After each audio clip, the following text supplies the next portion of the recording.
Hello, हम लोग class 10 UP board exam 2023 की तैयारी कर रहे हैं। इसमें हमने पहले क्या क्या बहुविकल्पी प्रश्न पढ़ा। आज अब हम क्या पढ़ रहे हैं, अति लघुत्तरीय लघुत्तरीय प्रश्न पढ़ रहे हैं। इसमें हमने क्या किया है कि पेपर का एनालिसिस किया है। जो भी इंपॉर्टेंट क्वेश्चन है जो आपके 2023 में आ सकते हैं क्वेश्चन, उसे हम पढ़ रहे हैं। क्वेश्चन वही आते हैं जो एग्जाम में बार बार पूछे जाते हैं। आज हम क्या पढ़ेंगे, अध्याय 8। अध्याय 8 क्या है, जीव जनन कैसे करते हैं। इसमें प्रश्न है आपका कि पुनरुद्भवन किसे कहते हैं, कोई दो उदाहरण दीजिए। तो हम लिखते हैं इसका कि पुनरुद्भवन किसे कहते हैं। पुनरुद्भवन को कुछ जीवों, जैसे कि पौधे तथा जंतु, जीव में पौधे और जंतु दोनों आते हैं, तो कुछ जीवों में उनके शरीर के छोटे कटे भाग विकसित होकर नए जीव की उत्पत्ति को क्या कहते हैं, पुनरुद्भवन। पुनरुद्भवन को क्या बोलते हैं हम, पुनर्जनन जनन भी कहते हैं। उदाहरण क्या होता है इसका, उदाहरण है हाइड्रा, प्लेनेरिया आदि। ये प्लेनेरिया का फिगर है, देख रहे हैं आप, प्लेनेरिया है। इस प्लेनेरिया को 3 खंडों में काट दिया कट गया या काट देते हैं इसको। 1 2 3 खंड है, इसका काट देते हैं। फिर इस तीनों खंड से क्या होता है, इसका पुनरुद्भवन हो जाता है या पुनर्जनन होकर ये एक एक खंड से एक एक प्लेनेरिया बन जाता है। तो देखिए, इस पहले खंड से इसका ऊपर वाला भाग कटा है, इसका पुनर्जनन हो गया या पुनरुद्भवन हो गया, तो ये एक नया बन गया प्लेनेरिया। और दूसरे बीच वाला जो खंड है दूसरे नंबर का, इसका भी पुनरुद्भवन हुआ, ये नया बन गया प्लेनेरिया। फिर तीसरे वाले से जो नीचे है इसका भी पुनरुद्भवन, ये बन गया नया प्लेनेरिया। इसके कहने का मतलब ये है कि इस जीव इनके छोटे छोटे अगर शरीर को काट दिया जाए तो छोटे शरीर के कटे हुए भाग से एक नया जीव तैयार कर लेते हैं। दूसरा है मुकुलन। मुकुलन किसे कहते हैं और इसका उदाहरण दीजिए, ऐसे सवाल पूछा है। तो मुकुलन के बारे में जानते हैं, मुकुलन किसे कहते हैं कि मुकुलन क्या है, प्रजनन की एक अलैंगिक विधि है। क्या है, अलैंगिक विधि है। इस प्रक्रिया में एक छोटा सा भाग उभार बाहर की ओर निकलने लगता है, जिसे क्या कहते हैं, मुकुल बोले तो बड कहते हैं। यह जो मुकुल है ये धीरे धीरे बड़ा हो जाता है और मातृ कोशिका से अलग होकर स्वतंत्र पादप बना लेता है। जैसे हमने उदाहरण में दिखा है कि ईस्ट और हाइड्रा, ये दो हैं, इसमें क्या होता है, मुकुलन द्वारा इनका प्रजनन होता है। तो देखिए यहाँ पे हाइड्रा का फिगर है, हाइड्रा देख रहे हैं, ये ऊपर जो इसका मुख है ये क्या स्पर्शक है जो निकले हुए हैं ऐसे। ये क्या एक मातृ कोशिका है। तो ये मातृ कोशिका जो है इसमें से देखिए निकल गया मुकुल, मतलब इसमें छोटा सा मुकुल निकला या बर्ड कह सकते हैं इसको। फिर इसके बाद ये धीरे धीरे नया रूप ले रहा है। फिर यही हाइड्रा की तरह दिख रहा है छोटा सा। इसी तरह हाइड्रा का नया हाइड्रा यहाँ से बन रहा है। अब क्या कर रहा है, इस स्टेप में ये हाइड्रा से अलग हो जा रहा है। यहाँ से देखिए नया हाइड्रा अलग हो जा रहा है। तो इस तरीके से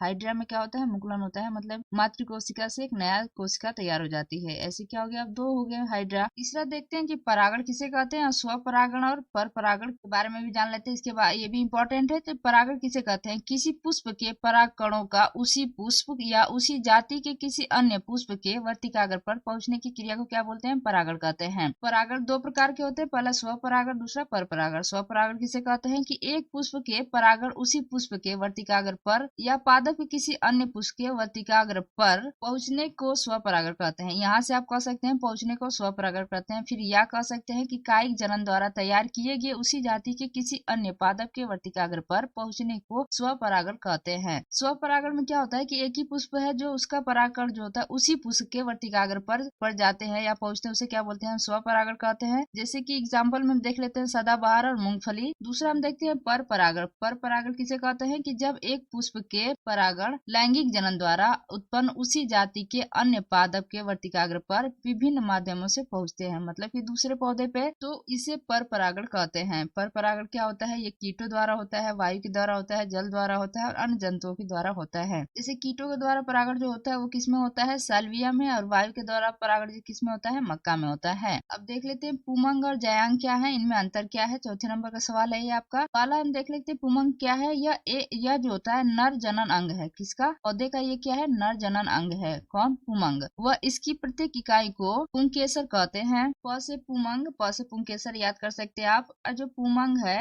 ये पुंकेसर का अगला फूला हुआ भाग परागकोश कहलाता है। इसका जो अगला भाग होता है जो फूला हुआ होता है वो क्या कहते हैं, उसको परागकोश कहते हैं, जिसमें नर युग्मक या परागकण बनते हैं। अब आते हैं जयांग क्या है, यह मादा जनन अंग है। वह इसकी प्रत्येक इकाई को क्या बोलते हैं, अंडक कहते हैं। दूसरा है अंडक का निचला फूला हुआ भाग जो होता है वो अंडाशय कहलाता है, जिसमें बीजांड उपस्थित होता है। बीजांड में मादा युग्मक या अंड बनता है। सवाल नंबर 5 है, परिवार नियोजन से आप क्या समझते हैं। परिवार नियोजन की किन्हीं 2 विधियों का वर्णन कीजिए। इंपॉर्टेंट है, कई बार आया एग्जाम में। आंसर इसका लिखते हैं हम, परिवार नियोजन किसे कहते हैं कि परिवार नियोजन का अर्थ है कि जन्म दर को कम करके परिवार को सीमित रखना। यूपी में योगी सरकार ने कहा है कि अब 2 बच्चे होने चाहिए किसी के भी, नहीं तो आपको सरकारी नौकरी में सुविधा नहीं मिलेगा। तो वही बताया है कि इन्होंने क्या किया कि जन्म दर कम कर दिया, मतलब बच्चे कम रहेंगे तो क्या हो जाएगा, छोटा परिवार कर दिया इन्होंने। परिवार नियोजन की विधियां क्या है, निम्नलिखित है। पहला हम देख लेते अस्थायी विधियां। अस्थायी विधियां क्या है, पहला है सुरक्षित काल में लैंगिक संपर्क, दूसरा है आत्मसंयम, तीसरा है लूप, चौथा है निरोध, पांचवा है गोलियां और छठवां क्या है, गर्भ समापन। ये क्या है, अस्थायी विधियां है। दूसरा हम देख लेते हैं अस्थायी विधियां कौन है। अस्थायी विधियां में एक पहला है महिला का नसबंदी ऑपरेशन, महिला का जब नसबंदी ऑपरेशन हो जाता है, उसी तरह पुरुष का भी नसबंदी और ऑपरेशन होता है। ये क्या होता है, अस्थायी ऑपरेशन होता है, अस्थायी विधियां ये। तीसरा है हार्मोनल विधियां। हार्मोनल विधियां क्या है, गर्भ निरोधक गोलियां जैसे कि माला डी सहेली आदि का उपयोग करना, ये सब क्या है, ये हार्मोनल विधियां हैं। चौथा है अन्य विधियां। अन्य विधियां, अलग विधियां क्या होती है, टीका होता है कि गर्भ धारण रोकने के लिए टीके का उपयोग किया जाता है, ये क्या लगता है, टीका लगता है। बी है दूसरा है इसमें कि विवाह योग्य आयु। विवाह के लिए नए कानून के रूप में लड़कों की न्यूनतम आयु कितना है, 21 वर्ष।